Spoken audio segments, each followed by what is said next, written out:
Iwaji maka we beta ta no ba maka di mmili na nwunye mmili. So many people na made the argument that fe woro di mmili. Afe woro nwunye mmili. Because of church belief, Christian belief, religious belief, church doctrine. Many people well that belief and mindset.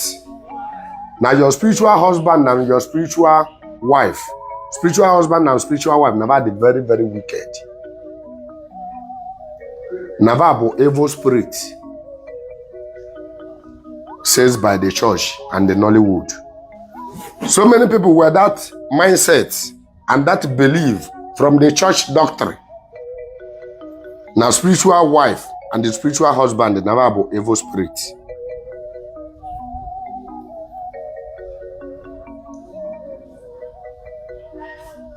Actually, now your spiritual wife and your spiritual husband, but the spirit that love you the most.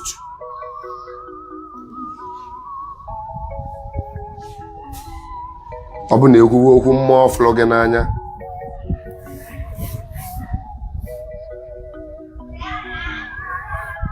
Obu na ekwu okwu mmụọ flọgị n'anya rinne. Obu na ịchọva onye love gị to the core.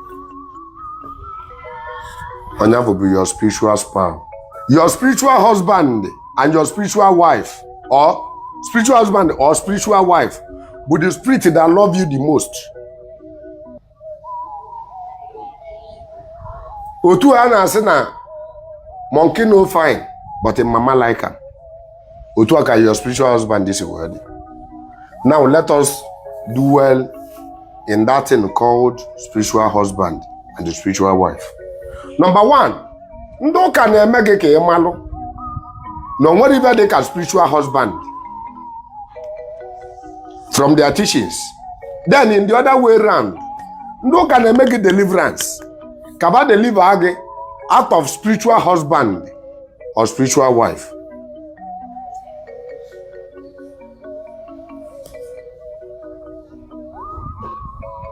Amami otabe nneje ndo ka ịgbata onye ụka na nwọsị gị I reject it. There's nothing like that. Nothing like that. Mana ndị ụka na-eme gị deliverance. Ka ba deliver gị out from your spiritual husband and the spiritual wife. And you cannot ask yourself, kedu ebe that spiritual husband and that spiritual wife si wee bịa?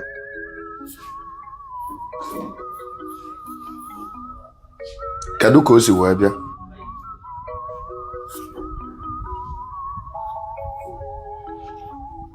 Every living soul existing in this very planet, well, the spiritual husband and the spiritual wife. Both your reverend father, both the reverend sisters that you know, both your mommy G.O., both your daddy G.O., both your pastors, both your monk, both deacons, both bishop, both pope. Every living soul in this very planet has a spiritual spouse, whether you believe it or not. You have a spiritual husband, whether you believe it or not.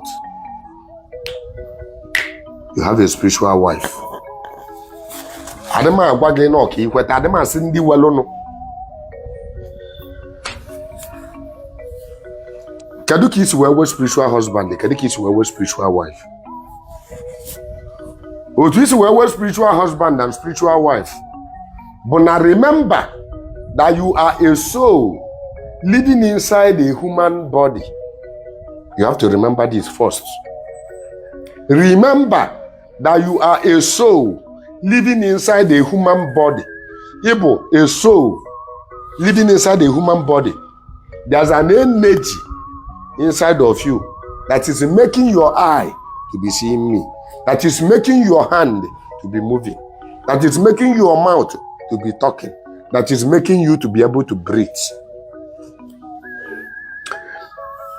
That ability that you are using to hear me, the thing generating that is the soul living inside you.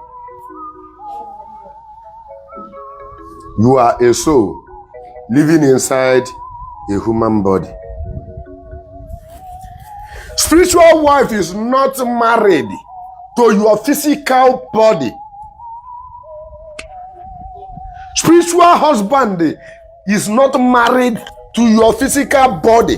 Oburom Emeka, Munwa bu Emeka, Oburu Emeka ka my spiritual wife na kan nanu. Oburu Emeka. Ma oburu nge boche de mma, ma oburu Augustine, ma oburu Sylvester, ma oburu Emmanuel, ma oburu Nkechi, ma oburu Amaka, ma oburu Juliet. Onye ọ na-anụ bụ the soul living inside Juliet that traveled from somewhere to this very planet. I want to tell you that this word is mystery. Whether you believe it or not, the spirit controls the physical. You may argue, it's none of my business. I am here to lecture you on the things that is beyond your imagination. Even things that you don't even think that it exists. I am here to lecture you. That's no onye bu onye uzo we si wite. Na ebu uzo mkpamkpa ya.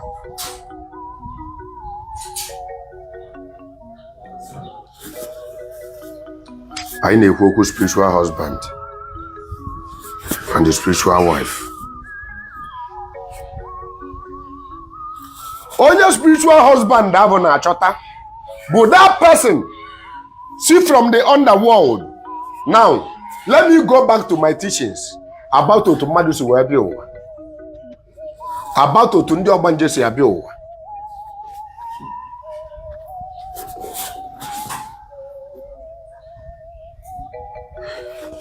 Before you cross to this very planet, there's a rule that guides. Just like when you are going to America, United States, Europe, France, Chenghe, you are traveling there. There are documents that you need to present to the embassy. In that document, when you say that you are married, they will require for your marriage certificate. Many of them want you to cut marriage. If you claim that you are married, they will tell you to bring the picture of your marriage. Bring the birth certificate of your children. They may go travel. I got to all these things. I'm going to tell you your bank statement, your bank account statement. Was again, give what your landed properties. Give what your landed properties. The document of your landed properties. You will bring all these things. You take it to the embassy before they can be able to issue visa.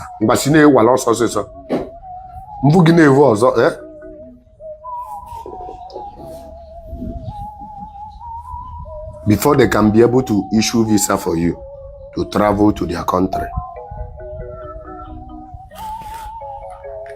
When you want to come here, it's just like you traveling to another country in this very planet. It's just like you traveling to another country. There are some things that you need to provide for the Apokalete to issue visa for you to travel here. And remember, 100 years or 200 years or 150 years that you want to stay here. On your bona, Charlie cross from that spiritual realm to this very physical world. There are things that you need to bring. There are documents that you need to provide. One of those documents are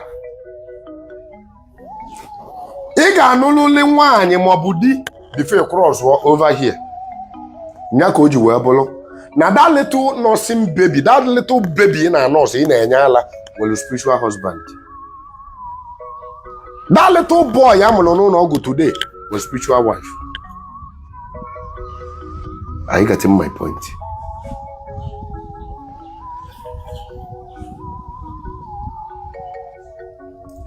That soul be even abanye n'ime mando. And mind you, mala malo na oburu onya chi no ụwa obanye n'afọ ije buba afọ ime onya avụ mba.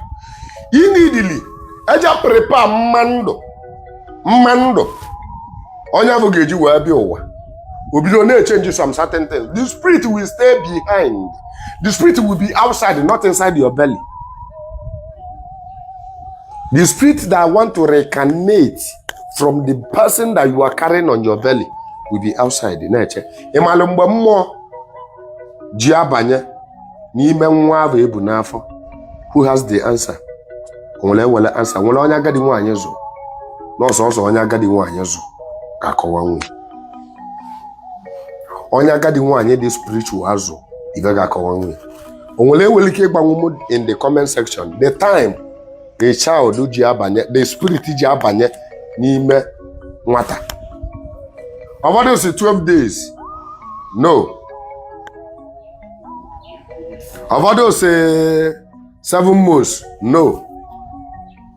Ọbọdụ si 3 months. No. Somebody azagi ebe a. Doing the labor. Spirit chọba ịbanye n'ime nwata. The woman ewebe labor. Doing the labor of the woman ka the spirit ji apụta. Ji achọ ịbanye. Mgbe aka ọ chọrọ achọ ịbanye. Ọ chọbago ka ọ banye. Spirit ada abanye n'ime afọ nwaanyị. No mbe ni nwaanyị a ni puchubele nwa ka spirit ga-abanye. Mgbe no puchubele nwa, isi nwa pụtaba ha anụ. Spirit abanye. Kode mala ebe o si abanye. Ebe o si abanye bụ ọ bụ na iduta nwa amụrụ ọfụ nene ya anya n'isi. O nwere ebe na-akụ pom pom pom pom pom. Ife anyị na-akpụ ya bụ opu n'isi. Ifunugo nwatakịrị amụrụ ọfụ. Ifunugo nwatakịrị isi ya na-eme pom pom. Isi ya na-eku ume. Ọ na-ebiriti n'isi ya. Ebe a ka the spirit si abanye. Ife bụ the mark ebe mmụọ si wee banye n'ime nya bụ nwata.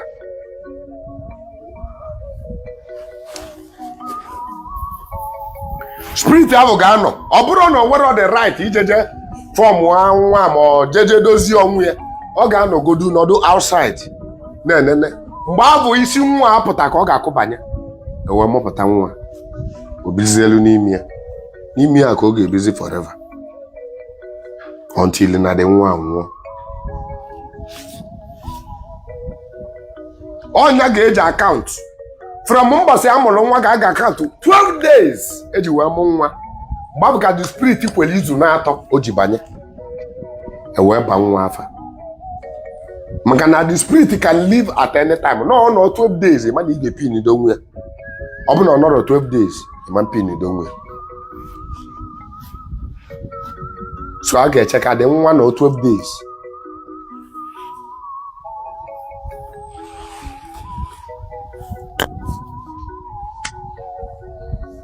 Kadukis were spiritual wife. Kadukis were spiritual husband. That soul look back n'ime nwa bụ n'oludi n'ebe o si wee pụta. That soul look back n'ime nwa bụ wele nwaanyị ebe o si wee pụta. Mgbe o mbụ na ị chọrọ ịbịa ụwa, the first family ị ga-anala interview from. Ọ bụ na ị chọọ ịbịa ụwa, ka the first people ị ga-ana interview from. O nwere the first people ị ga-agbasịba na ị chọrọ ime travel. Maybe na ị chọrọ ime travel, ị chọrọ ije Brazil, ị chọrọ ije Turkey, ị chọrọ ije Tunisia, ị chọrọ ije Indonesia or Malaysia or Ghana. Kedu the first people ị ga-analụ permission from? Let's assume na you were a family. Let's assume na you were a family. Kedu the first people ị ga-analụ ị ga-akọwala ebe ị na-eje? Ka ndị ga-ebugodo ụzọ entertain gị with question. Ka ndị ga-ebugodo ụzọ jụọ gị ajụjụ. Ka ndị ga-ebu ụzọ jụọ gị ajụjụ. Ndị ga-ebu ụzọ jụọ gị ajụjụ bụ your family. Your family. Your family included your mother, your father, your siblings, and your wife or your husband. Your children, sometimes. Ajụọ gị. kedu mgbe isi ka ebe isi dị na ị na-eje na paakị Aba isi a na ị chọrọ ije ụwa n'ụwa ị na-eje kedu oge ị ga-anatakwanụ iwekwu oge ị ga-anata kedu ebe ị na-ejekwa n'ime iwekwu ebe ị na-eje ime iwekwu ebe ị ga-emegasị ma iru ebe ahụ o wee gwa gị ọkwa ịbụ na mụ dị jealous ọnọdụ ka mgbe ị chọrọ ije art film ọkwa ịbụ na mụ dị jealous achọkwa m ilu ebe ahụ ekwe ka ndị mmadụ na-eke isi gị achọkwa m ilu ebe ahụ gị na onye a na-eme nka o depend the kind of woman maọbụ man iwelu Ngena never where that is solid agreement. Whether you are going to marry over here, you are going to discuss it with them. Whether you are not going to marry over here, you are going to discuss it with them. But it's not a must, even in Ngena Vapa. You can match here. Only even Ngena Vaga or Gabiluana Abu will deprive you that. Oji wabolo no well sometimes they got parking up package limit travel you on airport and work for the years. No, this thing cannot cross. Eziokwu kọbasị asị gị na ihe nke anụ na ihe manju ya wee je their country na ihe ama mbaganwu flight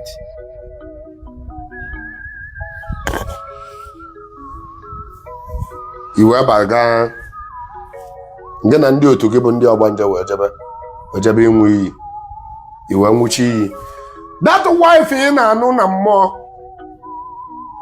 bụ the woman that love you for who you are.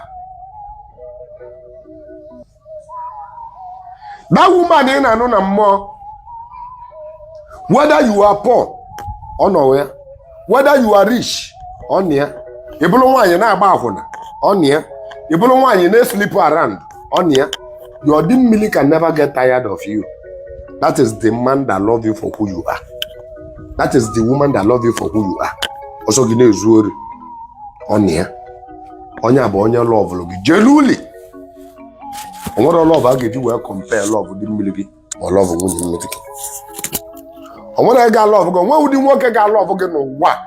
To win the military to wear love again, or the possible.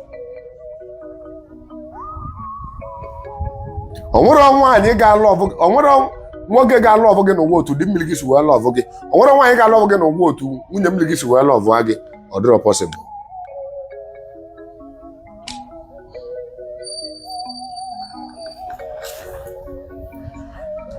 When I shall there those quiz, if ever just legate, you will be able.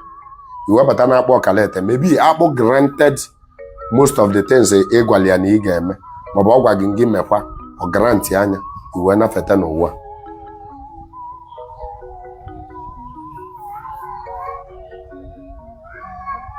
Oh, not again, I watch a film.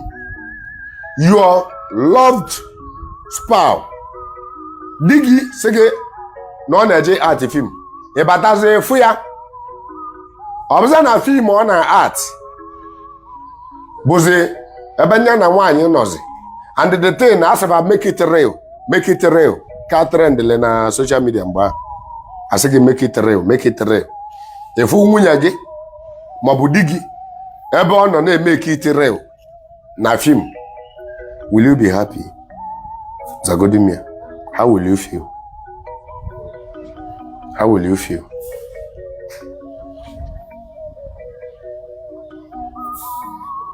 How will you feel? You will never feel happy. You will feel jealous. Iwe ga na-ewe gị.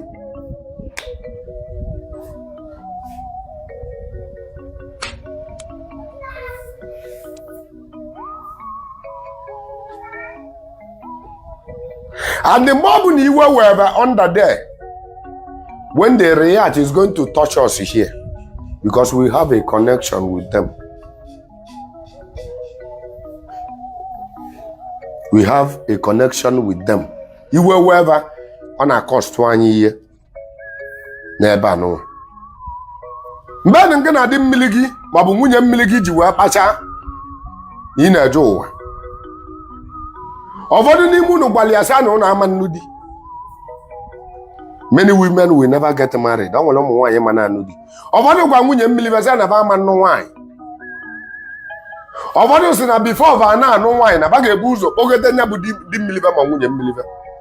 kavani anọdụ na ba ga-eweta a link ọnọdụ ka isi mmadụ na ị ga-egote foonu gị na ga-eji wee na-akpa maka na ịkpọgote ya bụrụ ka o si n'ebe ahụ kwapụta bịa ka gịnị ya bili n'ọka o wee a place ọ ga-ebe ngịnị ya ga-adị na communicate onwe ndị tekili that oath onwe ndị nwụrụ iyi a gba nwunye mmilive maọbụ di mmilive na ba ga-akpọgote ha n'elu ụwa tupu va na-anụ nwaanyị tupu va na-anụ di in that very side ebe anụnwa bụ ive ji gị melụ na so many people anụbere di melụ na so many people anụbere nwaanyị and onwere ihe a ga-eme n'ụwa ka anụ nwaanyị ọntili na va eme nya bụ ive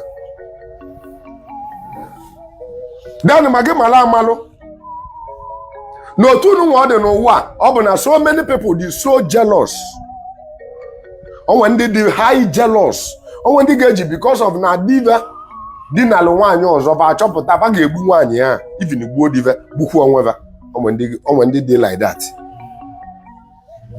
they will never tolerate it. They are about the jealous to that extent. They will not know when they did it. They can kill themselves. Maganaba jidele nwunye ve na nwoke ọzọ. Then onwe ndị bụ I don't care. Onwe ndị dị I don't care. Nwunye ya mee ive ọsị gị ị na-azụ gbagodi ya chọọ nwunye gị ọsị gị ọ bụ si ya mma agbaghali ya hapụ datin unu ekwu mma agbaghali ya. My wife, if my wife cheat, I will forgive her. One day like that. One day, if my wife cheat, I will never forgive. One day like that. But one thing they certain bona, more than one. Makana owelika or nodia no de no odia manya buogi, odia manya buonwe, odia manya menka. More than one. And the one thing about spiritual husband, the spiritual husband is not going to harm you. Ọmambu ga-egbu kama ọ ga-disrupt whatever thing ị na-eme ọ ga-disorganize gị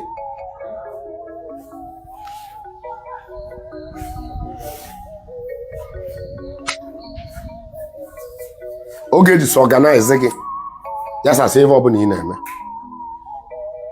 mana ọmambu ga-egbu mana your spiritual husband nwere ike igbu the man ị na-cheat on him with. Oh, well, the lady in a cheat on her with. That is one thing about them. Then many of them will not touch you. They love you to the extent that they don't want to touch you. But either punish any man that comes across you. I want you to know that as impossibility or the no matter if you get you reflect on the mirror. That is how impossible or the no matter if you get no what. There wasn't a milli, okay, there wasn't a milli. As impossible all day. No matter who did deliverance, the pastor gave me no what. He was saying for your shadow. He was saying for the reflect of your shadow. But to call the impossible in this world. Now, Pastor Meloge, deliverance in this human body. Or make a dim miligi mo miligi boss. Or down Rosanagi. That thing if for an in the church.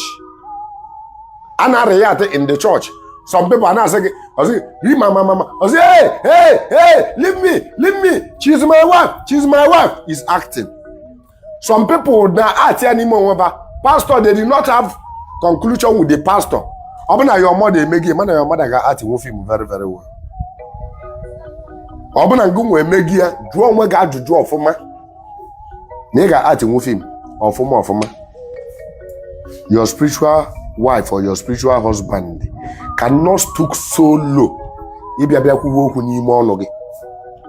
or possible. That thing is a forged something. On your bone follow na hey, who is that? Leave my wife.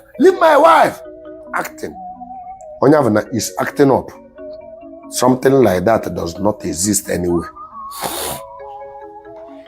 On your spirit or possible. It can never be possible.